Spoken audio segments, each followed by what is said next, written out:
Bom dia! Hoje é sexta-feira, dia 21 de maio de 2021.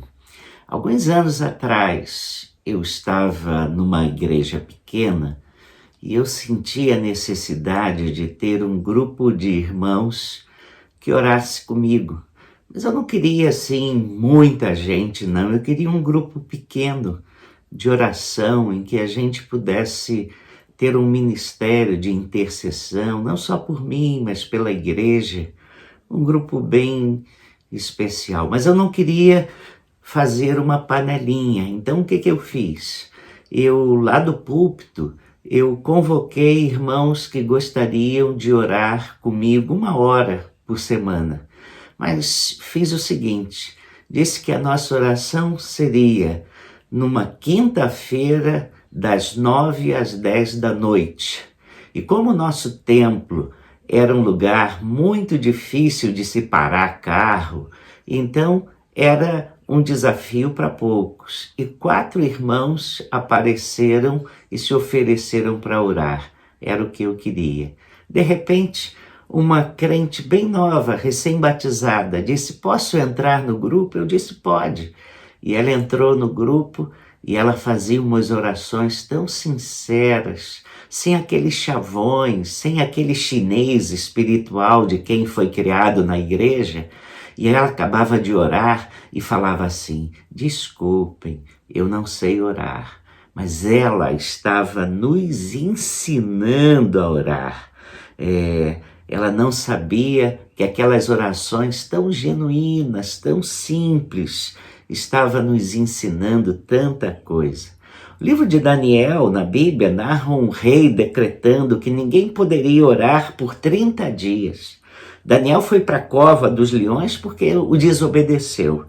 Um crente, ao ler isso, disse assim: "Olha, eu fiquei pensando que se baixasse um decreto parecido, isso não faria a mínima diferença na minha vida, pois eu nunca oro mesmo."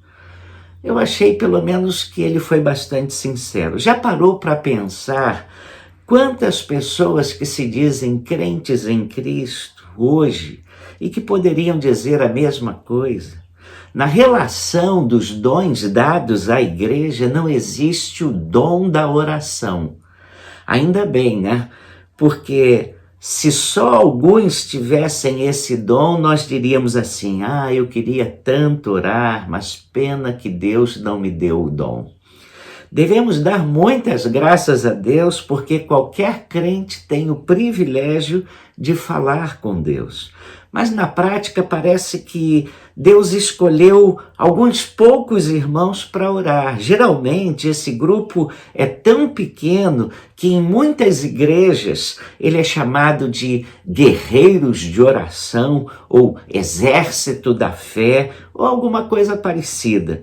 Quase sempre esse grupo tem a tarefa hercúlea de carregar todo o ministério da igreja em oração. Não é dramático isso?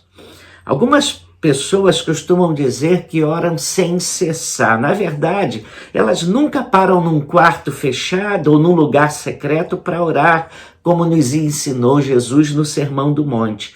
Mas ao longo do dia, de vez em quando se lembram, o que elas fazem é falar uma frase aqui ou acolá para Deus, e chamam isso de orar sem cessar.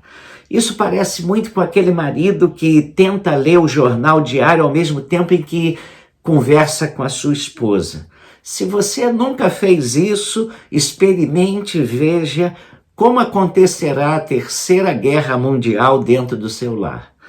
Ou perceba a alegria que a sua esposa sentirá. Falar algumas frases para Deus ao longo do dia não substitui a orientação dada por Jesus de você separar um tempo diário, a sós com Deus, num lugar e orar. E a Bíblia também acrescenta que precisamos ter uma atitude de alerta constante na vida, transformando o nosso andar diário numa experiência de oração. Isso é que é orar sem cessar. É transformar as experiências mais simples da vida numa experiência de oração. Ou como disse o apóstolo, Portanto, quer comais, quer bebais ou façais outra coisa qualquer, tudo fazei para a glória de Deus. 1 Coríntios 10:31. Agir assim é estar plugado, conectado, acessado ao site dos céus. Você já não divide a sua vida em compartimentos, com coisas que você faz para Deus e outras coisas que você faz para você. Mas Deus, então, fica presente em todas as coisas, horas locais onde você está e você quer honrá-lo e adorá-lo ali. Uma das grandes bênçãos disso é que nós transformamos as coisas comuns em experiência espiritual. Aí Deus transforma as nossas coisas mais simples em experiências significativas. Só que ninguém aprende a orar lendo um artigo sobre oração e muito menos ouvindo alguém falar sobre oração. Aprende-se a orar como se aprende a andar de bicicleta. Você compra um livro fantástico que lhe ensinará a andar de bicicleta em 1 hora, mas só aprenderá mesmo a andar de bicicleta quando montar no selim de uma e começar a tentar pedalá-la. Tudo o que você tem de fazer é começar. Comece a orar. No início, a sua oração vai parecer a coisa mais sem graça e tola do mundo. E, eventualmente, você terá a sensação de que está fazendo um papel ridículo e será tentado a dizer, eu não sei orar. Deus o chama para orar. Oração não é opcional, é algo básico na nossa vida cristã. Não há como você crescer espiritualmente sem orar. Você pode dizer, mas pastor, a minha oração parece que não passa do teto. Mas quem disse que as nossas orações têm de passar do teto? Se ela passar do nosso coração, já está ótimo. Sabe por quê? Porque Deus diz assim, buscar-me-eis e me achareis quando me buscardes de todo o vosso coração. E lembre-se, Deus está em todo lugar, até mesmo no teto. Anos atrás, eu escrevi um artigo com o seguinte título, Quem ora no monte, ora melhor. Jesus ia ao monte orar porque não tinha casa nem quarto. Ele ia ao monte porque assim ele ficava sozinho com o Pai, sem ninguém para interrompê-lo nesse momento de oração. O monte era o seu quarto, mas ele nos ensinou a orar no quarto, num lugar sozinho, e ali se torna o seu monte. Então, meu irmão, desligue um pouco a TV e ore. Faça alguma coisa assim intencionalmente. Oração nos livra do mal, nos conecta com o céu e nos aproxima de Deus. E se a sua oração não transformar ninguém na história, ela poderá fazer uma coisa fantástica em sua vida. Ela o transformará numa pessoa melhor. Então vá, entre no seu aposento e comece a orar. Vamos orar? Pai, às vezes oração é uma luta. A gente quer orar e aparece sempre alguma coisa mais importante para a gente fazer. Tem misericórdia de nós, Senhor. Ajuda-nos a persistirmos e conseguirmos um momento no nosso dia para buscarmos o Senhor e apresentarmos o nosso coração diante do teu trono. Ajuda-nos, Senhor. É uma batalha, é uma luta.